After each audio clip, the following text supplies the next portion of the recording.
Welcome, Love Gospel Assembly family and friends. It is Pentecost Sunday. Now, many a year we have celebrated Pentecost Sunday, but this year I think it's a little bit different. Even though it may seem strange that we're all sheltered in and yet we are celebrating Pentecost Sunday together, it's much like it was in the beginning. This quarantine thing is not strange to God.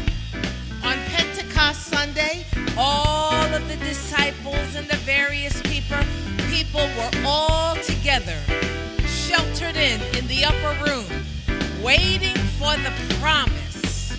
Now, they didn't know if it was going to come sideways in the window or a brick falling from the sky, but they were waiting on God and waiting on His promise. And so we wait today. Amen?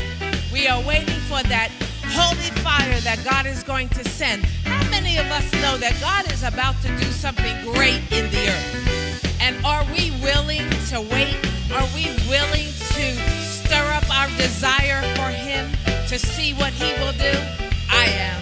How about you?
Hallelujah.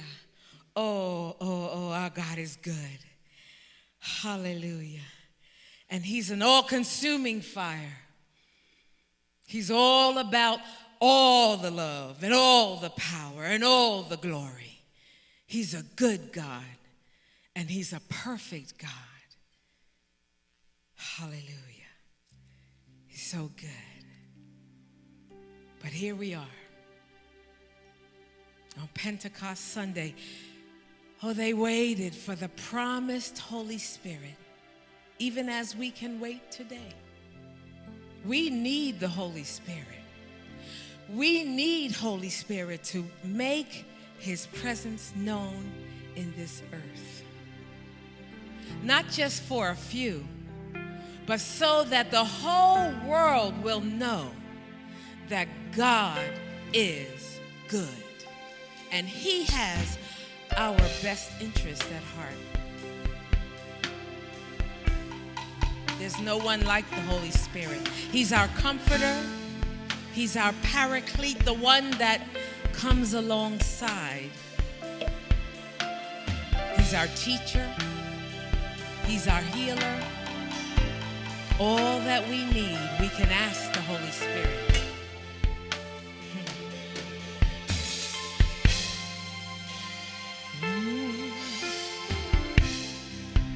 There's nothing worth more that could ever come close. Nothing can compare. You're our living hope. Your presence, Lord.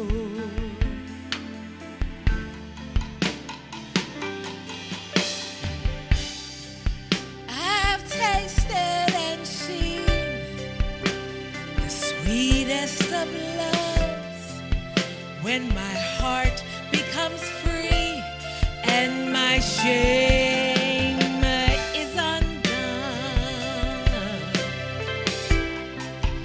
Your presence, Lord.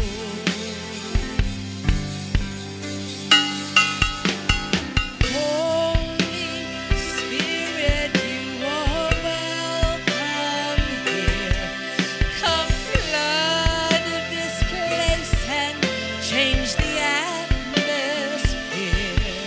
Your glory, God, is what our hearts long for, to be overcome by your presence, Lord. Holy Spirit, you are welcome here.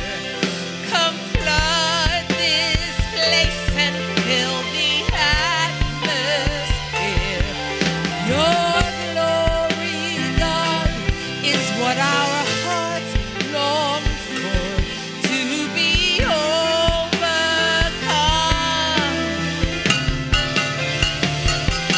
to be overcome,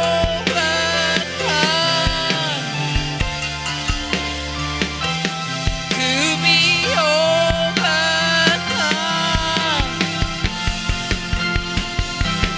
to be overcome.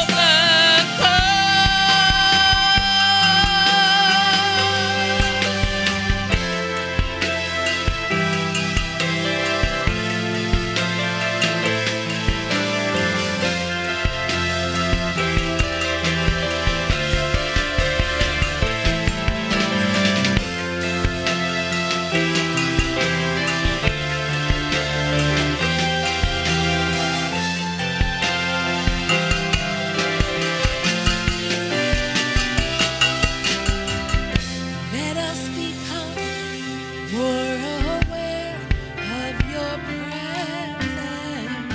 Let us experience the glory of your goodness. Let us become more aware of your presence. Let us experience the glory of your goodness. Let us become more aware of your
presence of the Lord.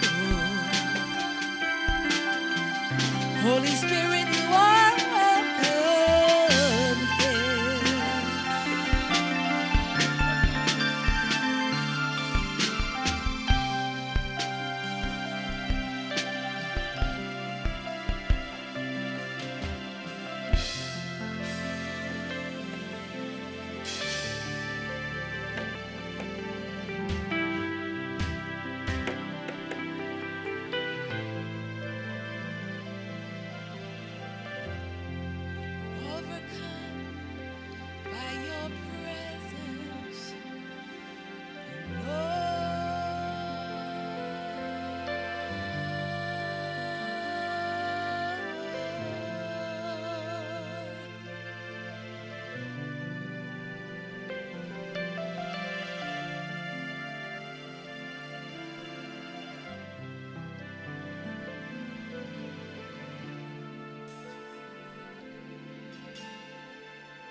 I want to be ready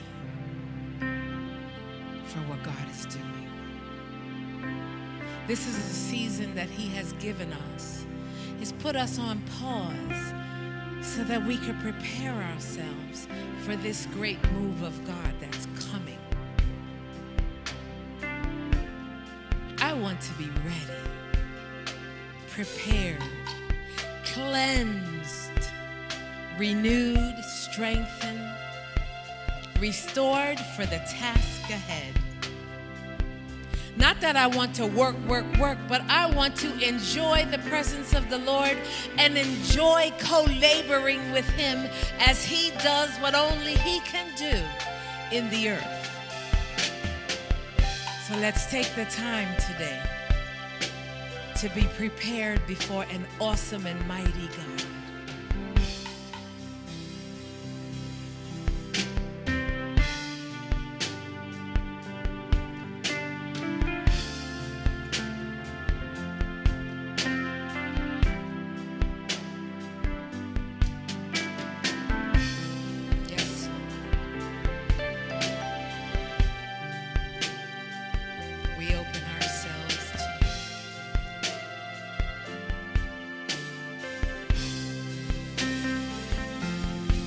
Lord, prepare me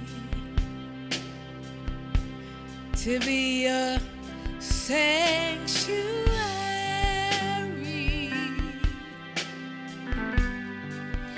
pure and holy, tried and true.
break our walls down. Spirit, break out.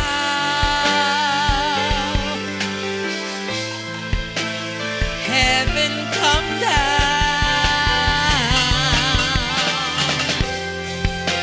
Spirit, break out. Break our walls down. Spirit, break out.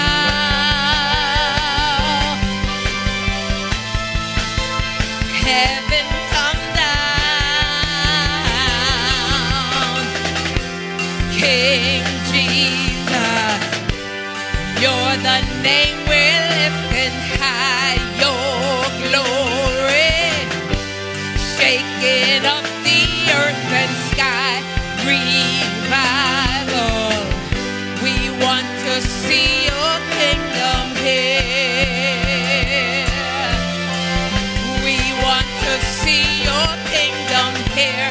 King Jesus, you're the name we're lifting high. Your glory, shaking up the earth and sky. Revival, we wanna see your kingdom here. We wanna see your kingdom here. We wanna see your kingdom here. We wanna see your kingdom here. Break down our walls, Holy Spirit. Break down our walls. Break down our walls of fear. Break down our walls of pride.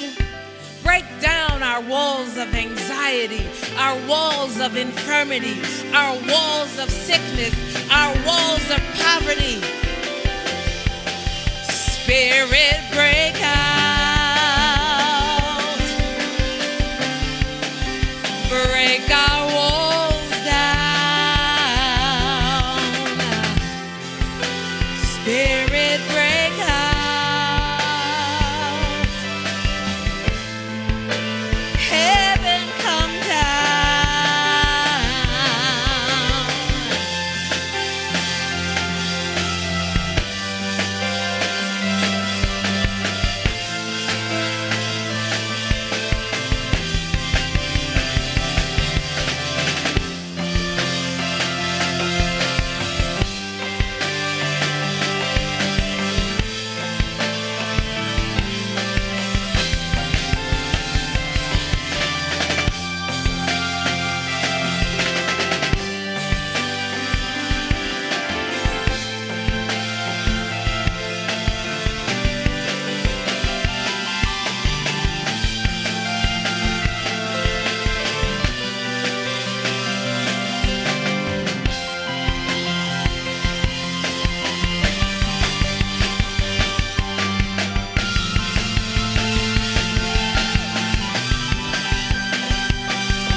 Spirit, break out.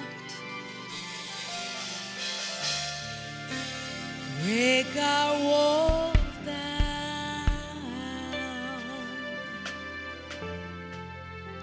Spirit, break out.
Father, thank you for this time to bring forth your word. Minister to your people, I pray.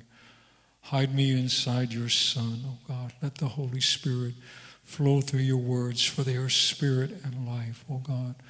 Glorify your name in the body of Christ. In Jesus' name we pray. Amen. From Passover to Pentecost, the preparation for Pentecost. The feasts of Israel, given by God, have deep spiritual significance. They are intended to be a revelation of the person and the plan of God, of his character and his covenant relationship with us in Christ. We are his covenant community, his family, like father, like son. Jesus said, if you've seen me, you've seen Dad.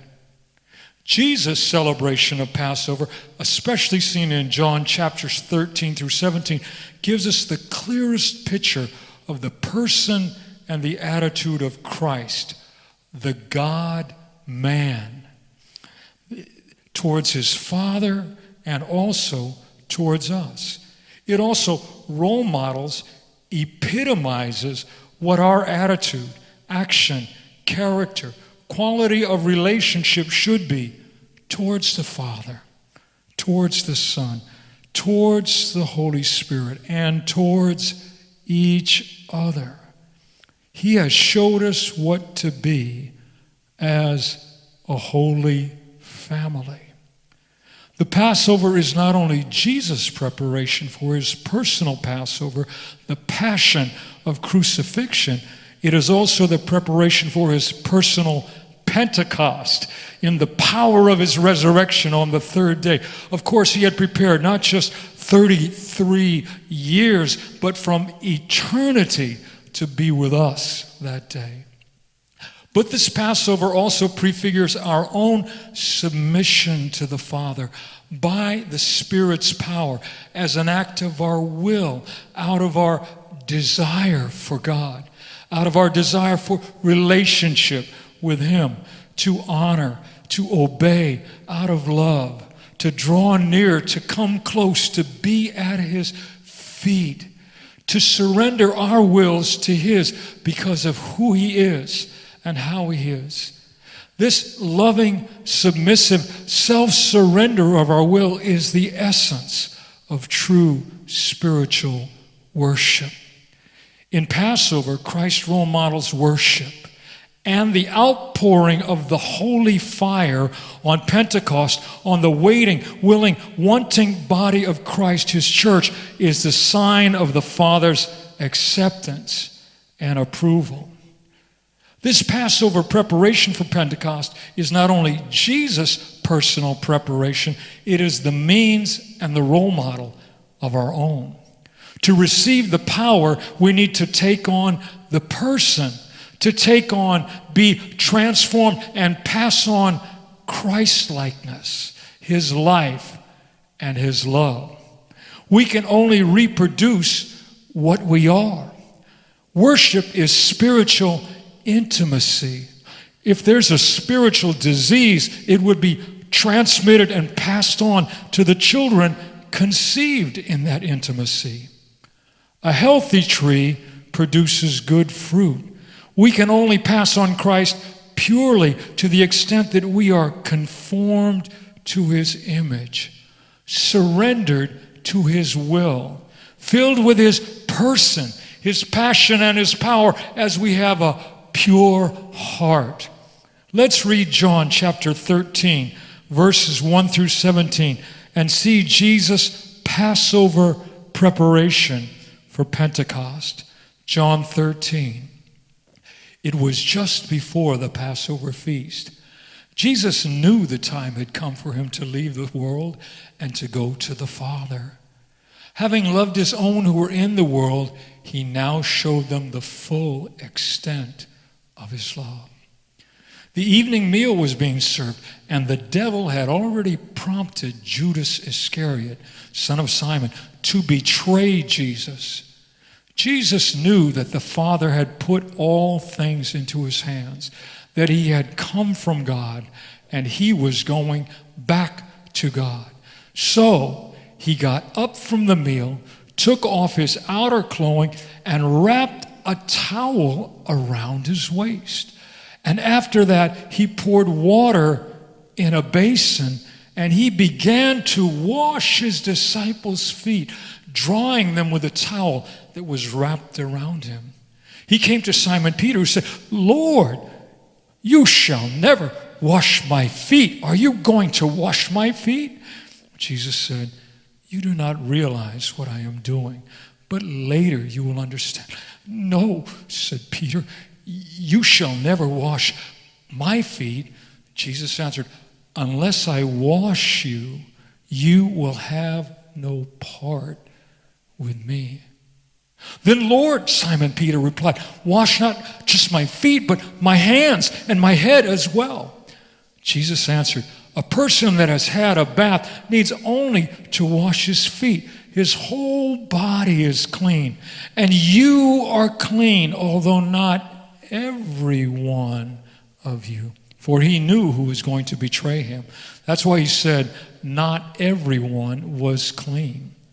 When he had finished washing their feet, he put on his clothes and returned to his place. "Do you understand what I have done for you?" he asked them. "You call me teacher and Lord, and rightly so, for that is what I am. Now that I, your Lord and teacher, have washed your feet, you also should wash one another's feet. I have set you an example that you should do as I have done for you. I tell you the truth, no servant is greater than his master, nor is a messenger greater than the one who sent him. Now, if you know these things, you will be blessed if you do them." Notice that Jesus begins this intimate time with his family with a foot washing service. It was customary when a family came home from the dusty streets of Galilee, Judea, Jerusalem, that the sandals be removed and the feet washed clean with pure water and dried with a towel. This prepared them to keep the house clean, to avoid mess, and for them to interact without making mud. It was especially important for fellowship and food, as they ate together around a common low table on the floor, reclining around it on their sides with the feet of some other family member near your face and your food. Now, in a middle-class home or a wealthy one, a servant would meet the family or invited guests at the door to welcome, wash, and wipe their feet. See the example of Jesus at Simon the Pharisee's house, where this common courtesy of hospitality was neglected by the host or even his servants when Jesus came to dine. Luke chapter 7, 36 and on. However, it was provided, and most extravagantly, by a woman who was a sinner, by Simon's opinion. Even the gospel writer denotes her as a woman who had lived a sinful life. Nevertheless, she washed Jesus' feet with tears of contrition and repentance, and kissed his feet in love, and wiped them with her hair in humility, and then anointed them with perfume in extravagant, affectionate appreciation for his love, forgiveness, and acceptance. Simon, however, despised her, and Jesus as well, because he allowed her access, touch, an expression of gratitude for deeds done, and a great love. But Jesus used a parable of two debtors to explain her and to expose and correct Simon's heart. Two debtors owed a moneylender money. One, $500,000, the other, $5,000. Neither one could pay their debt, so he forgave them both. Which one will love him more? The one forgiven more. So Jesus said, her many sins are gone. the debt paid. You are righteous, your sins forgiven. Go in peace. It's your attitude towards me that counts. Not your past failures, but your desire for me. Hallelujah. At the Last Supper, Jesus' desire for relationship with us caused him to humble himself, to serve us by cleansing our feet so he could have communion with us. And we can have communion with him and each other. It was not how dirty the feet were. They all needed to have their feet clean. It was his desire for relationship and their desire to submit to his cleansing that mattered. There could not be effective communion without cleansing. It was prefiguring Christ's coming sacrifice on Passover that would cleanse not with water, but with his own blood the souls of men. So he and we can have communion and be filled with his Spirit on Pentecost and be clean vessels to serve him and others. You see, it's always Passover before Pentecost. There's got to be a preparation before a party. You want to wash the dishes and clean the house before you invite guests to come and share your food. You would not serve family or friends with dirty dishes, contaminated cups, if you had prepared a feast for them. Jesus would not have broken the bread by hand or passed it on to loved ones or drank from the cup and passed it on to share with family and friends if he had the COVID-19 virus. That would not be love to do so, to be unconcerned with others' safety by passing on a deadly infection. Likewise, he does not want us to be passing on the body and the blood of Christ to others in the church, to our families, to those outside with the contamination of sin, which produces death, not life. It is important we be clean, clear vessels of honor to pass on the breath of life, the life of the Spirit. If we are contaminated with pride, bitterness, unforgiveness, self-righteousness, unresolved offense, can he trust us with Pentecostal power and signs and wonders and miracles if we would use it selfishly to exalt ourselves, not out of love for others, which motivates humility, service, and sacrifice? Would we serve guests from a toilet bowl? The water is clean coming in the tank, but polluted going out the bowl. We can drink from the tank on top safely, but if we drink from the bowl on the bottom, we will get sick, and so will others. Unless we flush it, scrub it, decontaminate it, cleanse it with Clorox, Lysol, antiseptic, brush it, and flush it again. So the water going out we pass on to others will be as pure and clean and life-giving as the water of life we are receiving from Christ's tank. It's not where we start from that's important. It's our attitude. Are we perceptive, receptive, believing, obedient towards Christ? The woman at the well in John chapter 4 was a sinner, so designated by her city's society, rejected by men and women, used and abused by men who treated her as a toilet bowl to relieve themselves. Yet she was valued and accepted by Christ. He gave her a drink of living water, and she became a fountain of life, supplying the needs of her thirsty city.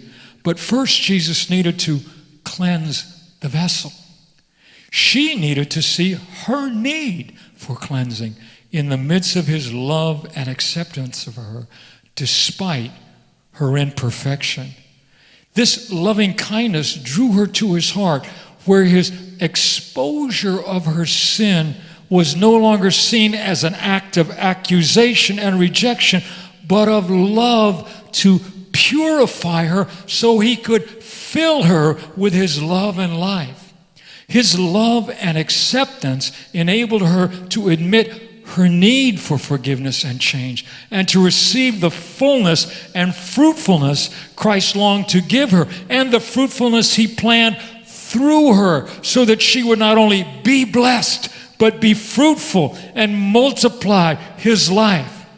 His acceptance of her where she was at enabled her to become what she could be, what God had intended, a blessed daughter, a bride of Christ, a mother in Israel, letting that love and life of Christ fill, renew, transform, satisfy fully, then pour out through her to the other thirsty souls. She was no longer a toilet bowl, but a fountain. She left her pot. She had a fire hydrant now. She went to the block and they had a block party. Everyone got wet because she gave out what she got.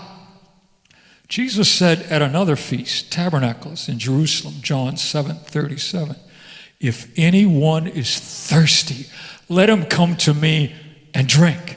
For whoever believes in me, as the scripture says, will be filled and flow with streams of living water from within them. By this he meant the Spirit, whom those who believed in him would receive later. The Holy Spirit had not been given yet because Jesus had not yet been glorified. But to be glorified, Jesus would have to be crucified. He would have to die for the resurrection life of God to be revealed in him and passed on to us. And we would have to die to self as well, for his resurrection life to be manifested in us and passed on through us at Pentecost. It's always Passover before Pentecost. Let's read here in John chapter 12, 23 and on, and then in Romans 6, 1 through 4. Jesus replied, the hour has come for the Son of Man to be glorified. I tell you the truth, unless a kernel of wheat falls into the ground and dies, it remains only a single seed. But if it dies, it produces many seeds. The man who loves his life will lose it, while the man who hates his life in this world will keep it for eternal life. Whoever serves me must follow me, and where I am, my servant also will be. My Father will honor the one who serves me. Now my heart is troubled. And what shall I say? Father, save me from this hour? No, it was for this very reason I came. Father, glorify your name.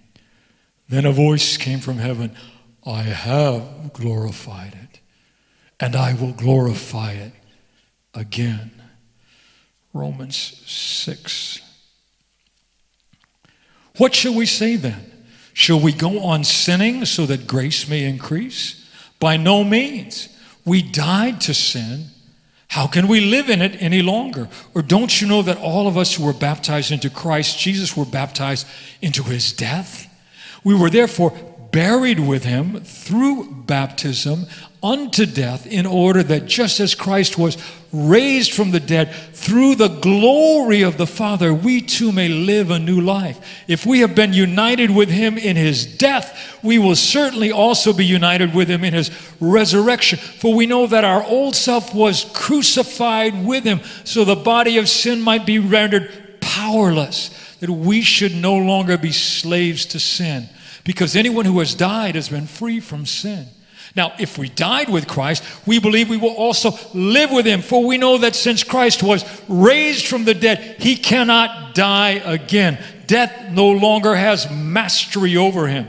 The The death he died to sin once for all, but the life he lives to God. In the same way, count yourself dead to sin, but alive to God in Christ Jesus. Therefore, do not let sin reign in your mortal bodies, that you obey its evil desires. Do not offer the parts of your body to sin as instruments of wickedness, but rather offer yourselves to God as those who have been brought from death to life, and order the parts of your body to him as instruments of righteousness. For sin shall not be your master, for you are not under law, but under grace. Hallelujah. Praise God. To be glorified, Jesus was crucified. He gave his life away to cleanse us so that we can receive the Holy Spirit. We must be willing also to die to self, so that his Spirit can fill us, flow out of us to manifest the glory of his resurrection. Are we willing, like and for Christ, to deny ourselves, to die to self, to live for God, and to serve others? If so, the Holy Spirit will fill and empower us to do so. But if not, like Judas, we risk selling out and sacrificing Christ so we can stay alive and in control, but lose our soul. You see, Judas would not be present Pentecostally on day 50. And not because Jesus did not want him to be, but because he did not want it to be. He wanted to stay on the throne, keep his whole life for his own, not perceiving his own need for mercy or the treasure he could have received or the blessing that he could be if only he believed, confessed, repented, received, and truly let Jesus wash his feet. His feet were clean. His heart was not. The upper room became the spot where he sealed his destiny, that he would not be there in 50 days to receive the power Pentecostally, because his heart, he would not share that Passover night in the upper room with her. But his heart, he selfishly kept, and I'm sure that Jesus wept compassionately because he could not see his need for mercy, but continued selfishly, stubbornly in his pride, and he became the means by which Christ was crucified. Not the reason, only the means. It was not the cause, but only the means of his potential sacrifice. The Father's love of God above, motivated like the knife Abraham lifted to slay his son Isaac, was not the cause, but only the means of his potential sacrifice. The Father's love of God above motivated Abraham that day. And because he had a living hope, he heard the Father say, "Wait, let's do this another day, another way. That's enough. Now stay your hand. I see you worship me. It's not your son, it's your heart on the altar. That's the gift I want to see. For I've a son I'm giving to. I'll give my sacrifice for you and your son, so you both can be living in eternity with me. My hand, my son, will be displayed, not uncompleted, but on the altar of Calvary laid, and tied and tried and crucified. It is for you and me he dies, so we can be a family and reconcile you back to me. But first you must be cleansed by me, and two, by he. Though he's your seed, he's really coming down from me. I'm nailing him to the family tree. The altar prepared for those who believe. Like you who gave your best to me and sacrificed because you believed. And so I will sacrifice for you and everyone else also who believes, receives, perceives their need. For mercy, grace be cleansed by me, so that my spirit they can receive. It will take time to be prepared, the washing, cleansing water shared, first with his love and then by blood. The sacrifice will be prepared, and then the family altar shared with fire from heaven, which I've prepared. In 50 days they'll understand what God has willed, what he has planned. The sacrifice must first be made, and then upon the altar laid, before there'll be a power poured in these last days now, says your Lord. Elijah comes to make things right, to shine the light in sin's dark night. The Baal worshipers must see there's holy fire found in me. But first the altar must be restored, and then a sacrifice with water poured. All must see the impossibility of holy fire without me. No fire without a sacrifice, not given to those who won't pay the price, who want my power but not my heart, who are not willing to play their part. So when it's done and when it's made and upon the altar it is laid, as Elijah did that day, prayed, he had prepared for days and days, for 3.5 years privately, prayed and prayed before the sacrifice was made. And in 1 Kings 18:36, this is how he prayed. O Lord, God of Abraham, Isaac, and Israel, let it be known that you are God in Israel, and that I am your servant, and I have done all these things at your command. Answer me, O Lord, answer me, so these people will know that you, O Lord, are God, and you are turning their hearts back again. Then the fire of the Lord fell. It burned up the sacrifice, the wood, the stones, the soil, and it licked up the water in the trench. And all the people saw this. They fell prostrate and cried, "The Lord, he is God. The Lord, he is God." Then the prophets of Baal lost, and God was finally able to send the rain at last. And God has promised a latter rain in these last days. A great restoring, a great outpouring, a greater glory, a holy fire from heaven upon the altar of sacrifice.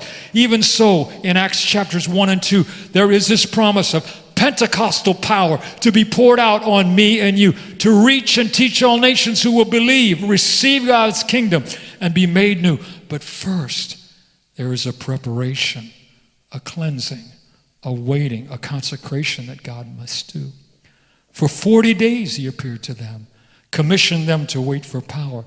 Didn't say when, but after he went up, it was on day 10, after a long shut-in in the upper room, sheltering in place, the outpouring he had promised by grace from Passover to Pentecost, preparing for the power to come. And then he came.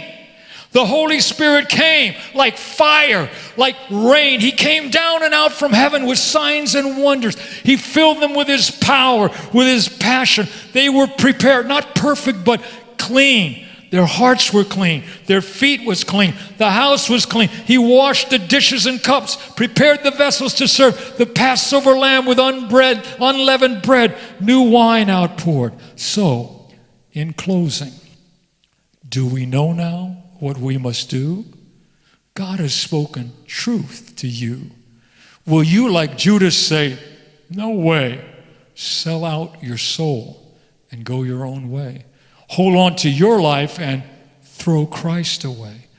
Or like Peter, will you say, "Why can't I follow you today? Lord, I will give my life away. I know I don't deserve to live, but like the dying thief, I choose to give the life and breath I have to you, so you can cleanse and make me new. Cleanse with your blood. Fill with your breath the life that conquers sin and death. And you can give me and my seed a Pentecostal resurrection party, a brand new life, a second birth, to worship you for all you're worth, a new power that comes from you, the power to change, the power to do, to be what you created me to. It's no longer I who live, but you. So you see, there will be, both you and me, surrendered vessels, clean now, who are filled with love, filled with power to proclaim Christ in this last hour. The COVID tomb becomes a womb where I shut in, prepare to bloom. My seed I sow into the Lord, and now his Spirit is outpoured. I'll be a tree for all to see, proclaiming Christ for his glory. Not just a billboard will I be, but all will see the reality of Christ's life by his Spirit living in me, producing many holy seeds and righteous trees, not rotted wood, misunderstood. The imperfections, me, not he. I'm cleansed and filled. I've been made whole. He changed my heart. He cleansed my soul. The Passover feast I serve gladly, with no more contamination passed on from me. I'll be a healthy host and waiter. It took me time. He saw me later. Not what I was, but what I'd be. It took him being nailed to the tree till I could see at Calvary what I was really supposed to be, fully offered up like he. So now, no more lip service, but a living sacrifice. No more prostitution. I'll be a faithful wife. No more abandoned children. No more corrupted tree. I'll be a faithful bride and raise a holy family. It took me time, but now I finally see. You are worthy of it all. You are worthy of it all. For from you are all things, and to you are all things. You deserve the glory. From Passover to Pentecost, you are preparing me to receive your power and be able to fulfill my destiny.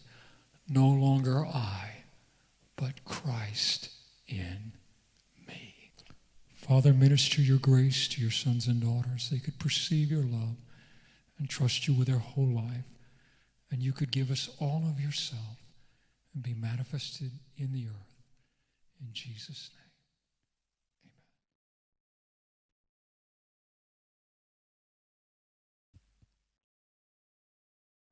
Well, did you enjoy the video today? I pray that you did, and I thank you for staying tuned in. Now, there will be other upcoming videos, so be sure to like, share, or follow our Facebook, YouTube, or Instagram page, and it's entitled Love Gospel Assembly. Now, don't forget to click that little bell so that you will be notified of all the other upcoming videos. In the meantime, have a blessed day.